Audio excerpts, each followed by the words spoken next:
Un jour, il y a un vieil homme que j'ai rencontré dans une librairie qui m'a raconté une histoire de jeunesse avec des yeux ridés de sourire. Alors ça m'a donné l'idée d'aller dans la rue pour demander à des inconnus de me raconter une anecdote de leur vie qui les faisait sourire en y repensant. Et les histoires étaient tellement vivantes que j'ai décidé de les illustrer, de façon plus ou moins abstraite, en fonction du sentiment que ces histoires me procuraient. Et j'ai appelé ça les facéties d'étrangers. Je suis à milieu de tout ça, excusez-moi. Là, je ne sais pas si je vais pouvoir vous... Non, je suis autre part là aujourd'hui. Ok, bon, pas de soucis. Ah ouais, non. Ah. Ou un rêve sinon dont vous vous rappelez qui vous a fait rire. Non, là, excusez-moi. D'accord, il n'y a pas de Je soucis. sors de la bibliothèque, moi je suis en plein dans les livres. Je suis... D'accord. Ah, bah alors là, vous me prenez de court comme ça, parce que des anecdotes, j'en ai, mais. C'est...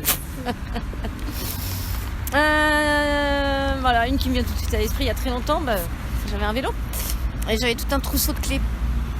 Mais les clés d'une boutique avec coffre-fort et tout le tralala, enfin bref, un commerçant donc. Et en fait, j'avais le trousseau de clés, je tenais le guidon et j'ai traversé où il y avait juste une bouche d'égout.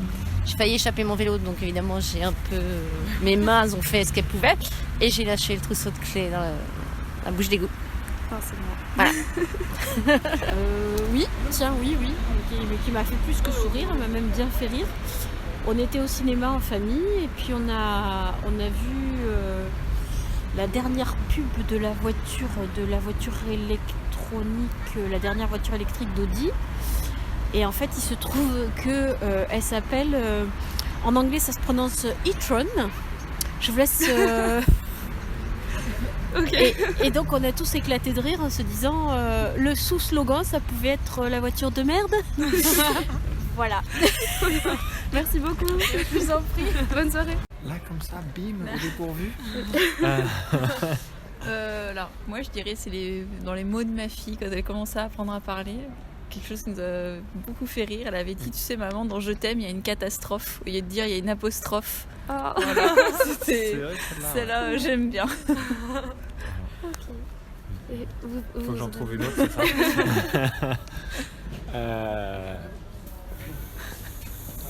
Ah, faut jamais me prendre au dépourvu, mais en fait, je suis désolé. Je suis vous pas pouvez très bon pour raconter ça. un rêve qui vous a fait sourire aussi ou... récent ou plus lointain. Ouais, faut que je réfléchisse 2 secondes, quoi. Ah, si t'as fait ça, si, je suis sûre, quand on est allé voir Zorito, trouver Zorito, ça a été un moment. Ça t'a peut-être pas fait sourire. Mais... Oui, bah non, c'était un coup de foudre avec un chien, quoi. Mais, mais c'est vrai, oui, non. En fait, on arrive. Ici, c'était rigolo parce qu'on arrive dans la maison. C'est un chien qu'on a eu par une association, en fait, qui était gardé chez quelqu'un. Puis on entend que les chiens aboient. Mais bon, on va être bien accueillis. Puis il y en a un qui passe sa tête au-dessus de la porte et puis qui nous aboie dessus, mais comme un dingue, quoi. Et c'était celui-là, c'était le nôtre qu'on venait voir. Futur nous. Et quand je l'ai vu, il m'aboyait dessus comme ça, j'ai fait mais c'est ce chien-là que je veux en fait. Voilà, c'était mon coup de foudre avec mon chien. Il s'appelle Zorito du coup. Zorito. Oui. Ça veut dire petit renard en espagnol. Trop mignon. Oui, quand j'étais toute petite, je mangeais à la cantine et j'aimais pas ça. Et un jour, mon père m'amène à l'école et me donne une enveloppe en disant tu donneras ça à la maîtresse. Et moi, tout le trajet, je lui dis c'est pour que je mange pas à la cantine, c'est pour que je mange pas à la cantine. En fait, c'était pour payer la cantine, mais lui, il rigolait, il disait rien. Et du coup, je suis sortie comme tous ceux avec les autres élèves et personne n'est venu me chercher. Donc c'est une voisine qui m'a ramenée à la maison. Voilà, c'est ça l'anecdote. Et ça me fait sourire à chaque fois. Voilà. C'est dur. Oh, la fois où je me suis fait attaquer par un sanglier en soirée. Alors, oui, enfin, je pense, c'était dans le noir, je ne voyais pas, mais il y a une bête qui m'a foncé dessus. J'étais à l'écart de la soirée avec une fille et on a ressenti un truc qui bougeait dans les hautes herbes, puis d'un coup a foncé vers nous. Du coup, on s'est réfugié sur une botte de foin au milieu du champ. Et voilà, c'était palpitant. Que j'ai pas mieux. Dans notre vie Toi, au Vietnam, je suis sûre. Non, pas spécialement comme en Vietnam. Nous deux là. Là, à Bordeaux. Ah oui, à Bordeaux. Tu peux me raconter? Non, toi, raconte. C'est gênant, je sais pas.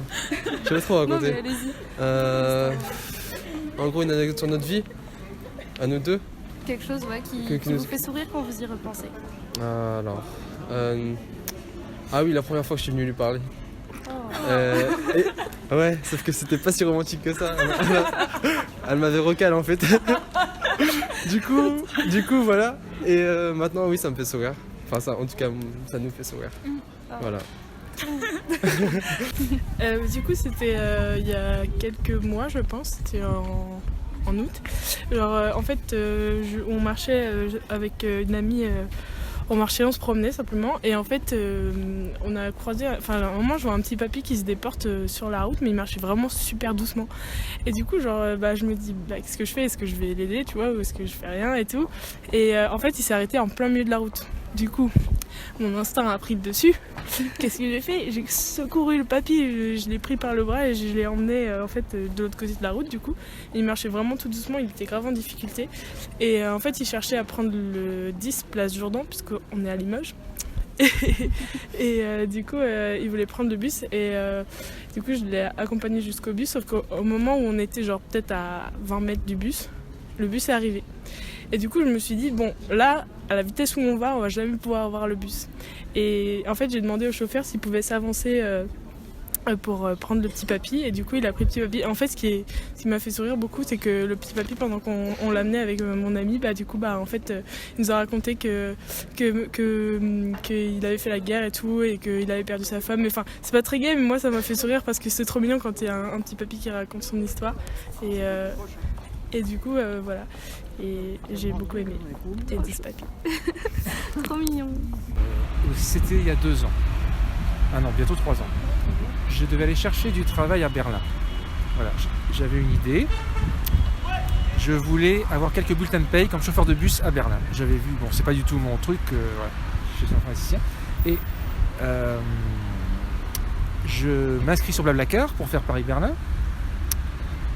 Et le gars auquel je m'inscris me rappelle, et c'est un gars qui allait en Biélorussie.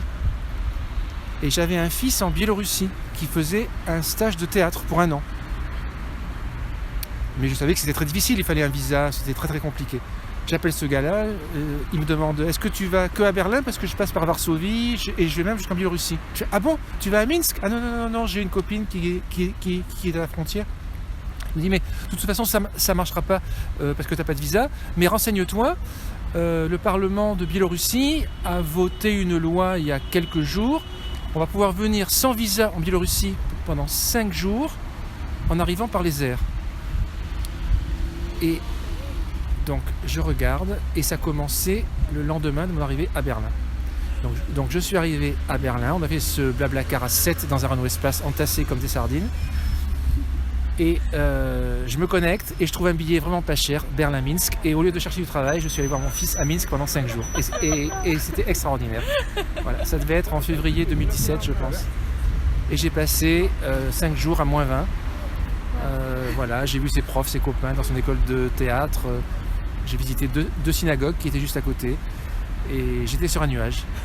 Voilà. Trop bien. Mais merci. Je vous en prie. Merci beaucoup. Et vous avez quelque chose Poétique, ce qui me vient le plus, c'est j'étais à côté de Pau il y a 2 jours et je me suis promenée le long d'un village qui s'appelle Limbeil. Et il y avait vue sur les Pyrénées, coucher de soleil rose, c'était magnifique. J'ai passé un super moment. Voilà. Merci beaucoup. Merci. Alors, un jour, je n'avais plus de feuilles ni de filtre. Du coup, j'utilise la fameuse technique du tonk. Tu sais, tu prends un petit bout de carton, tu le roules. En général, c'est pour les joints, mais on s'en fout. Et sauf que j'avais plus de feuilles non plus. Et tout ce que j'avais comme feuille dans mon sac, c'était une feuille de papier à dessin. Et j'avais mis mon tabac dedans, je l'avais roulé mon tabac et j'ai fumé une clope au papier dessin. Voilà. Ok. C'est cool hein, comme anecdote. Il faut pas faire ça, t'es malade, il y a énormément de produits.